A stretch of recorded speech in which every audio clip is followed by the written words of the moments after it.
Hi friends, നമസ്കാരം. എൻ്റെ എല്ലാ കൂട്ടുകാർക്കും സുനിതാസ് യൂണി കിച്ചണിലേക്ക് സ്വാഗതം. ഇന്ന് നമ്മൾ വളരെ ടേസ്റ്റി ആയിട്ടുള്ള ഒരു 4 മണി പലഹാരമാണ് തയ്യാറാക്കിയെടുക്കുന്നത്. വൈകിട്ട് നല്ല ചൂട് ചായയുടെ കൂടെ കഴിക്കാൻ വളരെ എളുപ്പത്തിൽ നമുക്ക് ഈ സ്നാക്ക് തയ്യാറാക്കിയെടുക്കാവുന്നതേ ഉള്ളൂ. അപ്പോൾ വളരെ എളുപ്പത്തിൽ നല്ല രുചിയുള്ള ഈ ഒരു പലഹാരം എങ്ങനെയാണ് തയ്യാറാക്കിയെടുക്കുന്നതെന്ന് കണ്ടു നോക്കാം. പലഹാരം തയ്യാറാക്കിയെടുക്കുന്നതിന് വേണ്ടിയിട്ട് 1/4 കപ്പോളം ശർക്കര ഗ്രേറ്റ് ചെയ്തെടുത്തിട്ടുണ്ട്. ശർക്കര ഒന്ന് ഉരുക്കിയെടുക്കുന്നതിന് വേണ്ടിയിട്ട് ഈ ഒരു പാനിലേക്ക് ഇട്ട് കൊടുക്കുന്നുണ്ട്. ഇനി ഇതിലേക്ക് 1/2 കപ്പ് വെള്ളം ഒഴിച്ചു കൊടുത്ത് ശർക്കര മെൽറ്റ് ചെയ്തെടുക്കാം. ശർക്കര നമ്മുടെ മധുരത്തിനനുസരിച്ചുള്ള അളവിൽ എടുത്താൽ മതിയാകൂട്ടോ. ശർക്കര നമുക്ക് ഒരു നൂൽ പരിവമൊന്നും ആവേണ്ട ആവശ്യമില്ല. ജസ്റ്റ് ഒന്ന് മെൽറ്റായി കിട്ടിയാൽ മാത്രം മതി. ഇപ്പോൾ ശർക്കര മെൽറ്റായി വന്നിട്ടുണ്ട്. ശർക്കരയിൽ കല്ലും മണ്ണൊക്കെ ഉണ്ടാകും. അതുകൊണ്ട് നമുക്കിതൊന്ന് അരിച്ചിട്ട് വേണം ഉപയോഗിക്കേണ്ടത്. അപ്പോൾ ഈ ശർക്കര പാനി അരിച്ച ഒരു സൈഡിലേക്ക് മാറ്റി വെക്കാട്ടോ.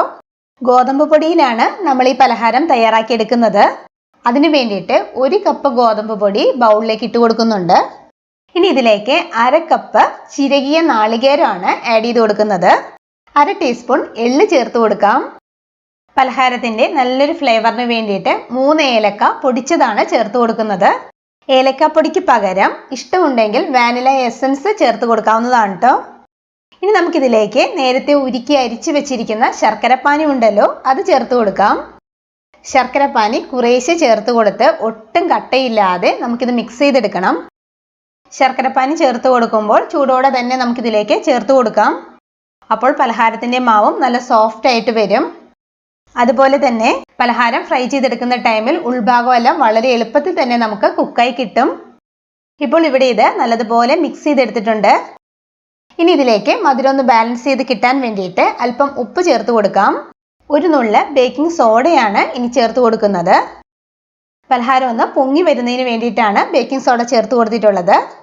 ഇനി എല്ലാം കൂടി നല്ലതുപോലെ ഒന്ന് മിക്സ് ചെയ്തെടുക്കണം. നമ്മുടെ ഈ ഒരു മാവ് കൂടുതൽ തിക്കും കൂടുതൽ ലൂസും അല്ലാത്ത ഒരു പാകത്തിന് വേണം തയ്യാറാക്കി എടുക്കേണ്ടത്.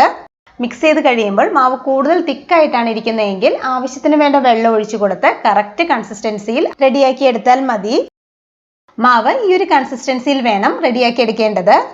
ഇനി നമുക്കിത് ചൂടായ എണ്ണയിലേക്ക് ഇട്ട് കൊടുത്ത് ഫ്രൈ ചെയ്തെടുക്കുകയേ വേണ്ടൂ.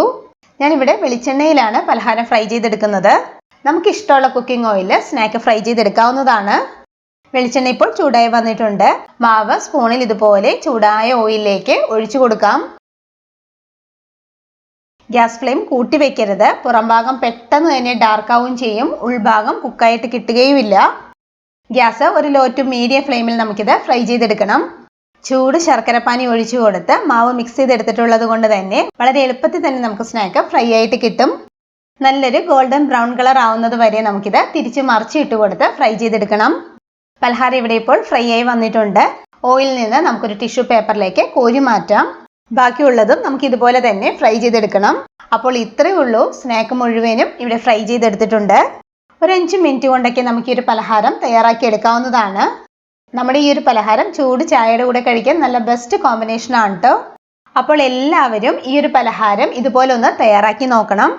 ഉറപ്പായിട്ടും എല്ലാവർക്കും ഇഷ്ടമാകും.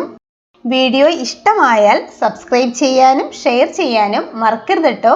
Thank you. ബൈ.